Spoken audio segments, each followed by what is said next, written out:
me, Louie T. Welcome to the Draft Prospects 101 series, your guide to some of the biggest and hottest names in the 2018 NFL Draft. I'm your man, Louie T. Thank you for joining me on this program as we're talking safeties in the 2018 NFL Draft. And as I've mentioned before, if you watch some of the other videos, the safety position is changing ever so slightly from a physical, hard-nosed position that is really demanding physically on the body to one of more finesse.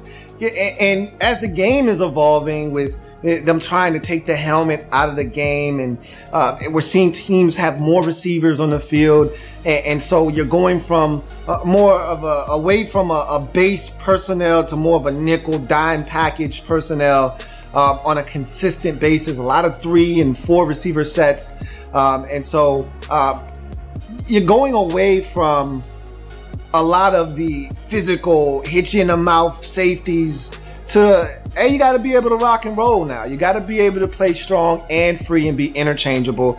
And this next guy, I look at him, and to me, even though I think he can tackle, and I feel confident in him being the last line of defense, which kind of lends itself to him being even more so of a free, I look at him as a traditional pure free safety. I don't think he's a in-the-box guy. I don't think that's where his skill set lies, and I don't think they felt that way at Wake Forest either, because they didn't use him in that capacity. I'm talking about Jessie Bates III, Wake Forest safety that at times was exceptional at going and getting the football. He was always around the ball, whether making a tackle. There was a season in there where he had 100 tackles, and he's a guy that, like he did in 2016, can pick it off. Had about 5 or 6 INTs in 2016. So it's a guy that can make plays on the football, can get guys on the ground.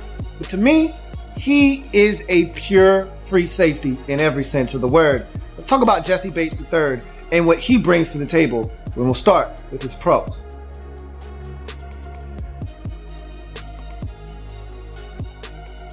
So at 6'1", 200 pounds, you're talking about Jessie Bates III being a guy with good size at the safety position. And again, with the position changing and me seeing him more as a free, especially less in the box, I don't see him as that nickel linebacker like we've talked about with Derwin James and his versatility, or Minkah Fitzpatrick and his versatility. I think he's strictly a free safety, a guy you can drop over the slot, a guy that can play 30, 40 yards away from the line of scrimmage, great in zone coverage, key in quarterback's eyes, making a play on the football, that sort of thing. Less around the line of scrimmage being an enforcer, less around the line of scrimmage as a blitzer, that sort of thing, not really a part of his game. So from a measurable standpoint, he doesn't need to be big and bulky and physical. He needs to be agile, and that 6'1", 200 pound frame is plenty for what I think teams are going to ask him to do at the next level. Speed, 4.5 flat, and that's great. That's good speed for a safety. I think sometimes we watch some of these guys run, and one of these guys that I'm going to break down a little bit later on is just a straight burner. The dude can fly. And so when you see that, and then you see Jessie Bates III in a 4.5, and it's a tenth of a second slower, you're like, damn, 4.5 is really fast. Like, don't allow other guys running fast to cloud your judgment or confuse you. 4.5 is plenty fast at the safety position in this league, okay? How many tight ends are running sub 4.5 40s? Not many now. There are more of those now than there were 5, 7, 10 years ago, granted. But there's still not a bunch of those guys running around the NFL. So keep in mind, a 4.5, plenty of speed at the safety position. Athleticism, this guy can run, he can move, he's got all the things you need for him to succeed at the next level from an athletic standpoint. So I think his athleticism, he checks that box. Acceleration, he checks that box as well. And he does a really good job of accelerating in the secondary to get to the football. When he sees something, he breaks on it. There's some plays, there's one against Florida State, didn't come away with the football, but he makes an instinctual break on the football, one that he should have picked off. And quarterback's eyes take him straight to the ball, and he doesn't hesitate. He goes right back, cuts off the offensive player who's open for a touchdown, and makes a play on the football. Should have picked it off, but in any event, got his hands on the ball, and that's what's important there. He makes plays, and that's where you see the acceleration from Jessie Bates III, when he's able to go and make a play on a football, having the range, turn and run and get to a spot to make a play on a football, that's where that acceleration starts to come into play. Agility and change of direction. Similar situation against Florida State though in 2016, okay? This was with Francois, not Blackman at quarterback. Okay, so this is a situation where he's in zone coverage in the slot. He's eyeballing Francois. And this is where I talked about with Derwin James and more so Minkah Fitzpatrick than Derwin James, but similar situation where you see something with your eyes, react. With Derwin James, it can be a little slow to react with his eyes sometimes. And with Minkah Fitzpatrick, he doesn't do a good enough job of pattern matching a guy to make a play. Here's a situation where Jessie Bates is in zone coverage. He's got a guy in the slot running a corner route, all right, and he understands what the quarterback is trying to do here. And so he ever so slightly kind of sags back and then falls under the corner route. Francois didn't expect him to do so. He saw where Francois's eyes were taking him, goes right underneath the corner route, picks it off. That's what happens when you recognize what's going on and you are able to change directions, because he was in a back pedal. He stopped, planted, turned, changed directions, and went and got the football. And that's where you get the agility, change of direction, and the ability to make plays on a football. Speaking of which, ball skills. This is a guy with 6 INTs in his career, 2 of which went for touchdowns. And so this is a guy that when he gets the football in his hands, turns it into a return man. So he can be electric. We'll talk about that a little bit later on as well. But his ability to anticipate, have awareness. I just talked about some anticipation and awareness. His ability to look, locate, and contest. There's a play against Florida State again in 2017 where he's at the safety position. He's playing off in the slot. Really, I think he might have been in center field on this one. And they're running a deep corner, a deep corner route, a flag route. And he's able to take that bench route, undercut it, see the football, knock it away at the last moment. It's those types of plays that get me excited, because you don't see a lot of safeties that are in the middle of the field making those types of plays all the way towards the sidelines, along that red line that we talk about all the time for these receivers, and giving your quarterback a chance to make a throw on the outside shoulder with enough space to drop it in the bucket. He got all the way from the middle of the field to that imaginary red line, and that's beautiful. That is gorgeous. And that's what Jessie Bates III, JB3, can bring to the table for any team. And so you get the awareness and the anticipation. You get the LLC. You get ball skills. You get the tackling and the willingness to tackle. Now, is he over aggressive from a tackling standpoint? No, he's not. But does he get guys on the ground? Does he get results? Yeah, and I've seen him miss tackles, just like everybody else in this draft. But he's a guy that will come up, and unlike some of these other guys that want to hit you and enforce you with physical shoulder tackles that want to go for the knockout blow, he's just trying to get you on the ground, man. Jessie Bates is not about that life. He does not want smoke, okay? He's not looking to blow somebody up and be on the top 10 of hits for that week. He's just looking to get you on the ground, man. There's nothing wrong with that, all right? At the end of the day, whether you blow a dude up or you just get him on the ground, it all counts the same. Unless you dislodging the football, I could care less. And really, his willingness and his tackling ability extends to stripping the football. I watched this man strip, and now, granted, in the same game, I watched Lamar Jackson break him off, something proper, all right, out in space. And so at the beginning of the game, Jessie Bates was able to track Lamar Jackson down. This was in 2016. Track him down and poke the football free, forcing a fumble. Key play early in that ball game as Wake was looking for a big upset. Lamar Jackson said, all right, I got you, Playboy. I see what you're doing over there. I see a little fumble, and I raise you this ankle breaking session. And he gets him out in space, gives him a quick 1-2, sticks his foot in the ground. Jessie Bates was all lost in the sauce. And so it can happen. It can happen to the best of us, okay? Especially when you're going up against a supremely gifted athlete like Lamar Jackson. But in any event, the guy's willing to go out there and he makes plays, and he'll poke that football free. And I watched him do it at least 2 times on film. Poking the football free with a nice peanut punch. And if you got that peanut punch in your arsenal, you can go a long ways in this league with that one move right there. Josh Norman is making a living off of poking the football free, and he learned it from Charles Tillman when he was in Carolina for about a 1-2 year stretch. Peanut punch was passed down to him, and Jessie Bates looks like a guy that's learning from some of these other guys, and he's not afraid to get his hand in there, poke the football free. Zone coverage ability, this is where I think he excels, more so than Fitzpatrick, more so than a Derwin James.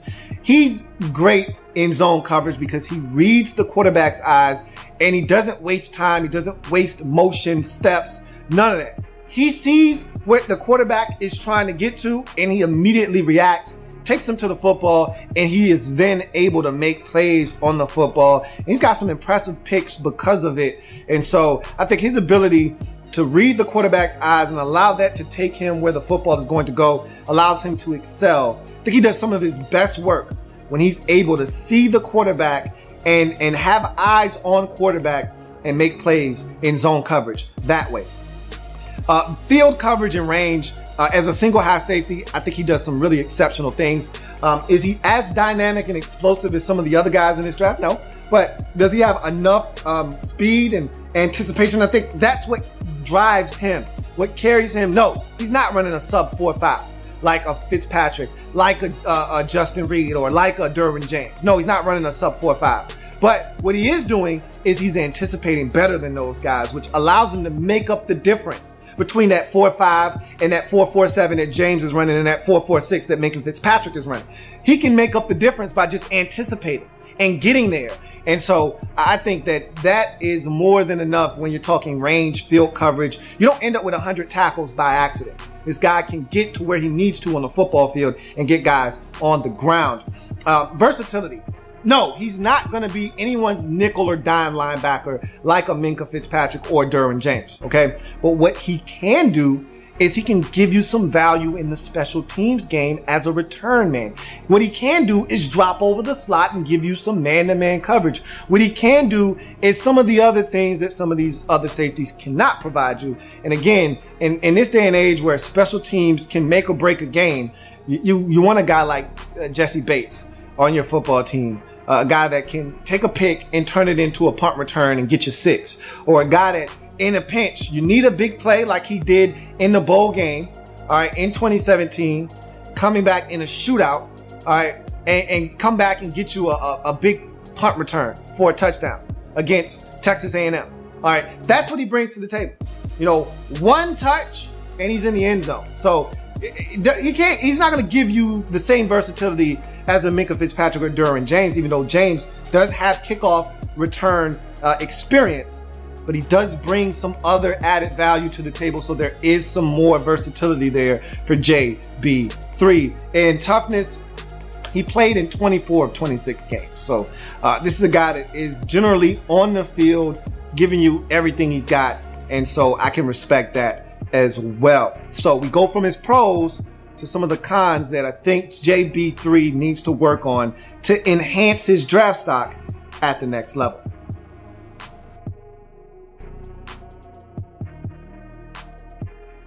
So I talked about his zone coverage awareness and his ability there. Well, it's the direct opposite in 2 areas. Man coverage, I think a lot of times he doesn't trust his speed in man coverage. I think he gives up a lot of space. He gives up a lot of in-breaking routes. And so he can be had in man-to-man coverage. I don't like him as much as I do in zone with his eyes keying quarterback. But can he do it? I think he can. I think he can get even better at it with a little bit of technical work. I think Jessie Bates can be a better man-to-man coverage guy. I love him in zone situations, not as much in man coverage, but I think he can do it. I just think he can do it at a much higher level. And if he wants to take his game to the next level, I think he needs to focus there. He also needs to focus at run awareness.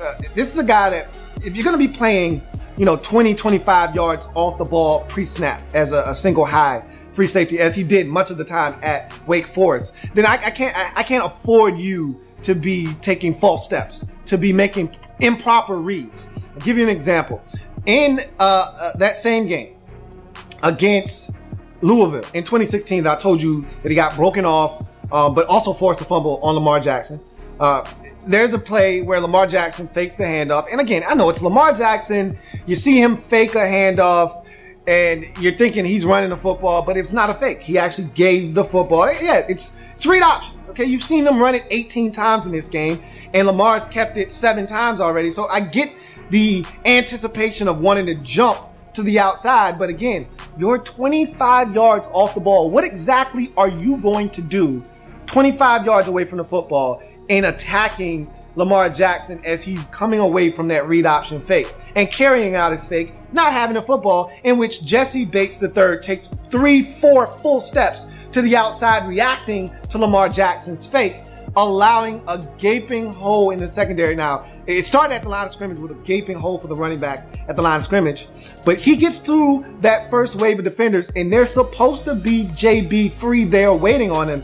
Instead, he took a poor initial read to the outside, and now the whole middle of the field has been vacated, and it's a foot race that running back ends up winning for about a good 55-yard touchdown run. It's those types of plays that you can't have. It's those types of plays that'll kill you at the next level. You try to eliminate the big plays. He's got to be better. Do not chase the cheese, okay? Don't bite the bait. I saw him do that on a number of times where he simply just didn't know what the hell football was, okay? He didn't see what was going on. Bootleg, play action fake. He's chasing the cheese, all right? And now tight end is slipping out into the flats, wide ass open for a gain of 17. Can't bite the bait. Do not chase the cheese. I need him to be better than that at the next level. And then blitzing capabilities. He didn't do it at Wake Forest. They asked him to blitz never at Wake Forest.